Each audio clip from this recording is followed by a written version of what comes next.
Could Tian and Meishong be casualties of Donald Trump's trade war? Washington, D.C.'s National Zoo warns it has still to cut a deal to keep its giant pandas who are actually owned by China's government. Fears are mounting that Donald Trump's trade war could have a pair of unintended victims. The two giant pandas at the National Zoo, Meishong, a female, and Tian, a male, are on loan until December 2020. China owns the pandas and leases them out at up to $1 million a year. If the lease is not renewed, the pandas must return. Tensions between Washington and Beijing are rising along with the tariff talks about keeping the pandas have not started, the National Zoo says, but questions are being raised if Trump's trade war will hurt panda negotiations. The Atlanta and Memphis zoos also have panda bears. By Emily Good and Hughes. Political reporter for DailyMail.com published 21:59 British Summer Time, the 30th of August 2019, updated 2200 British Summer Time, the 30th of August 2019. Fears are mounting that Donald Trump's trade war could have a pair of unintended victims, the two giant pandas that are on lease to Washington, D.C.'s National Zoo and owned by China.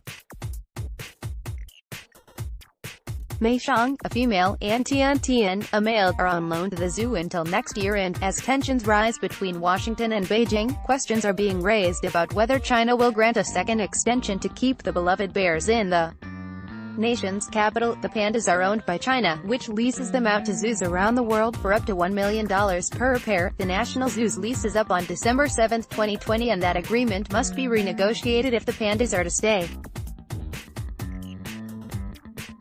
Giant panda Meishong and her cub Bei right play in their enclosure. The lease to keep Meishong is up next year. Tian plays in his enclosure at the National Zoo. Officials have to negotiate with the Chinese to keep him past next year. Questions are being raised if President Trump's trade war with China will hurt the negotiations to keep the panda bears at the National Zoo. Memphis and Atlanta zoos are the only other places in America to see the beloved black and white bears, which are a major draw for zoos and can help raise revenue from entrance fees, gift shops and concessions.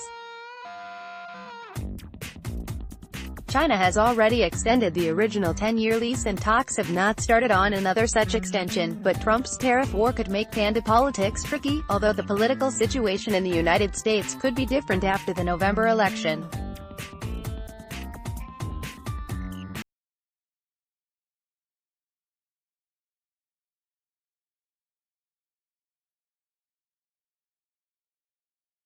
Under the terms of the lease, cubs go back to the Chinese breeding program at the age of 4. Two previous cubs of the pair have already returned, zoo spokesperson Pamela Baker-Masson said in a statement to the Hill newspaper that officials there have not started discussions for the next agreement, and that their current focus is preparing to send Bei to China. I'd like to clarify that we've had 47 incredibly successful years of partnering with our Chinese colleagues, China Wildlife and Conservation Association, and our current agreement is through DEC 7, 2020.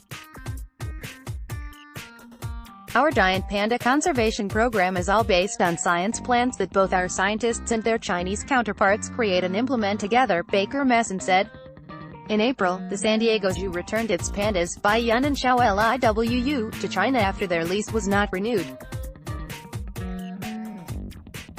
In Memphis, Yaya and Lala arrived in 2003 and had their lease extended until 2023. Lun and Yang arrived in Atlanta in 1999 and have had 7 cubs, including a set of twins. The Atlanta Zoo estimated it cost $2 million a year for the pair, $1 million for the lease and the rest for pandas feeding and care.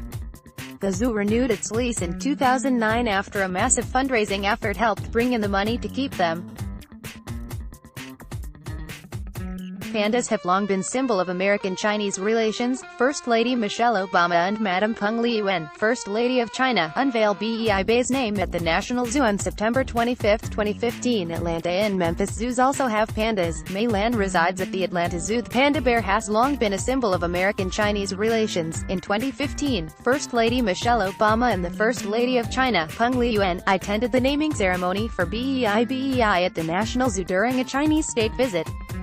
In 1972, China gifted 2 pandas to the United States in gratitude for President Richard Nixon's visit to their country. Those bears, Ling Ling, a female, and Sing Sing, a male, ended up at the National Zoo, starting the relationship between that institution and the Chinese breeding program working to keep the species going. Bai Yun lived at the San Diego Zoo until April of this year, when he returned to China. Ling Ling died in 1992, and Sing Sing died in 1999.